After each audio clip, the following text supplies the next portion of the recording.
Sahabat sekalian, kita kembali dalam acara Cahaya Iman. Di segmen sebelumnya kita sudah berdiskusi, Mas Heri, Ya. tentang tujuan penciptaan manusia secara umum, bahwa manusia itu bertujuan untuk melaksanakan kehendak Allah. Ya, Tapi itu secara umum. secara umum Nah, benar. bagaimana kita memindahkan itu ke level individu? Iya. Kita diciptakan berbeda-beda jelas ya Mas ya. Ya. Kita masing-masing punya kekuatan tertentu, kelemahan tertentu. Tidak mungkin kita semua unggul di matematika semua misalnya ya. Ya. Kita akan unggul di satu bidang tapi lemah di bidang lainnya. Jadi Allah itu menciptakan kita individu, desain orang per orang. Kita bukan produk generik sebenarnya. Tidak ada mass production. Tidak ya? ada mass production. Allah mendesain Satu kita persatu. spesifik satu persatu.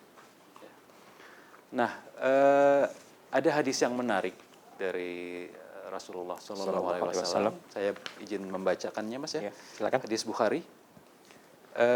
Dari Imran saya bertanya, ya Rasulullah, apakah dasarnya orang-orang yang beramal? Nah, jawaban Rasulullah ini agak unik. Tiap-tiap diri dimudahkan mengerjakan sebagaimana dia telah diciptakan untuk itu. Sekali lagi, tiap-tiap diri dimudahkan sebagaimana dia telah diciptakan untuk itu. Ya. Ini dari pertanyaannya saja sudah menarik. Ya. Dari sahabat Rasulullah Ya. SAW. Beliau bertanya, apa yang mendasari seseorang beramal? Jadi ini adalah tanda yang sangat kuat dari Rasulullah bahwa kita memiliki hal-hal yang dimudahkan untuk melakukannya. Buat Mas Eri ada hal-hal yang sangat mudah, tapi saya lakukan itu setengah mati susahnya, dan sebaliknya. Ya. Ya. Kita bisa menyebut itu katakanlah sebuah tujuan penciptaan atau misi hidup. Ya. Ada kisah dari Rumi yang mengilustrasikan bahwa kita ini sebenarnya utusan raja. Menarik. Ya. Kita utusan raja membawa satu tugas, dikirim ke sebuah desa. Satu tugas itu tidak boleh kita lupakan, kata Rumi. Kau boleh saja mengerjakan 100 tugas lainnya, tapi kalau tugas itu belum kau kerjakan, engkau sama saja tidak melakukan apa-apa, katanya gitu. Karena tujuan kamu dikirim itu untuk tugas itu. Yang satu itu. Iya, walaupun melakukan 100 tugas yang lainnya. Jadi ada hal khusus yang mendasari dalam tanda kutip Allah mengirimkan kita ke bumi masing-masing apa. Secara umum sebagai khalifah, tapi masing-masing kita punya hal yang dimudahkan untuk menjalankan fungsi sebagai khalifah itu. Ya. Di Al-Quran ini diisyaratkan di surat An-Nur ayat 41. Saya izin untuk silakan membaca. Kita baca ayatnya. An-Nur ya, 41. An-Nur ayat 41, Mas.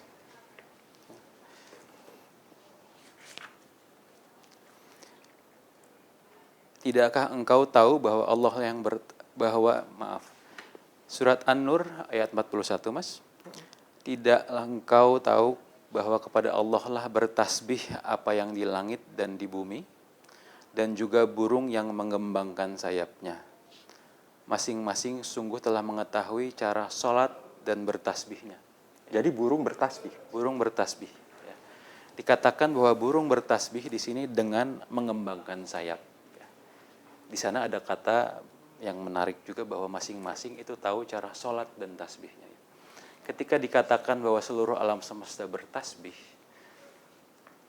mungkinkah misalnya bintang atau burung bertasbih dengan subhanallah, subhanallah? Bukan ya. Di sini dikatakan burung bertasbih dengan mengembangkan sayapnya. Artinya apa? Artinya ketika burung menjalankan fungsinya sesuai untuk apa dia diciptakan, dengan terbang, mengembangkan sayap, burung bertasbih kepada Allah. Jadi menyesuaikan diri dengan kehendak Allah itu. Iya, benar. Nah, seandainya kita berhasil menemukan tujuan untuk apa kita diciptakan, sepanjang hidup kita bertasbih kepada Allah. Dengan amal kita itu. Dengan amal kita itu. Seandainya kita sudah sesuai dengan amal tersebut, kita seumur hidup bertasbih kepada Allah. Artinya apa? Kita menjalankan fungsi itu, menjalankan misi hidup itu, artinya kita bertasbih sepanjang masa kepada Allah. Ini sebuah konsep yang menurut saya unik ya. dalam perspektif modern tentunya, kita selalu melihat bahwa amal perbuatan kita itu the big bang for the buck. Artinya kata orang Inggris, ya kita melakukan sesuatu yang paling banyak nilai ekonominya. Nah ini perspektif ini sama sekali bertolak belakang. Saya kira tidak bertolak belakang, tapi mungkin gini, ketika sebelumnya kita melakukan sebanyak mungkin amal soleh, mungkin sudah waktunya kita beranjak dari sebanyak mungkin menjadi sespesifik mungkin.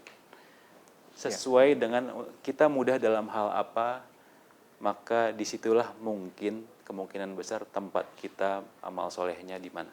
Gitu. Bahkan mungkin di situ keluar tempat rezekinya. Iya, balik lagi kalau kita katakan tadi, jika kita memaksakan diri di akuntansi tapi tidak suka akuntansi, rezeki pasti akan terhambat. Kalau kita suka gambar dan terus menekuni gambar atau arsitek misalnya, rezeki insya Allah lancar. Itu yang paling mudahnya. Gitu. Tentunya jangan dilupakan bahwa niatan kita adalah mengabdi tadi itu. Iya, kita harus mencari cara yang paling tepat untuk mengabdi kepada sang pemilik surga tadi. Luar biasa. Terima kasih Mas Heri. Sahabat sekalian, kita sudah membahas di dalam sesi kali ini bagaimana kita mengenal diri sendiri. Diri kita yang sejati adalah jiwa, sebuah entitas yang dimintai persaksian oleh Allah Subhanahu wa Ta'ala. Al-Ghazali membagi manusia menjadi 3 entitas dengan analogi pemburu, kuda, dan anjingnya. Tugas kita sebagai manusia adalah mendudukkan kuda dan anjing, perlambang jasad dan hawa nafsu, sebagai pengikut sang pemburu, yaitu jiwa. Proses pengenalan diri adalah proses melihat ke dalam upaya kita mengganti keburukan kita menjadi kebaikan.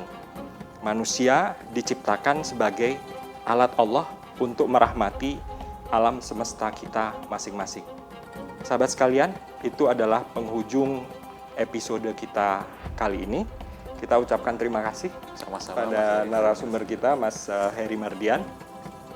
Jangan lupa ikuti acara Cahaya Iman episode selanjutnya. Kita insya Allah akan membahas topik yang tidak kalah menariknya, yaitu godaan. Wassalamualaikum warahmatullahi wabarakatuh.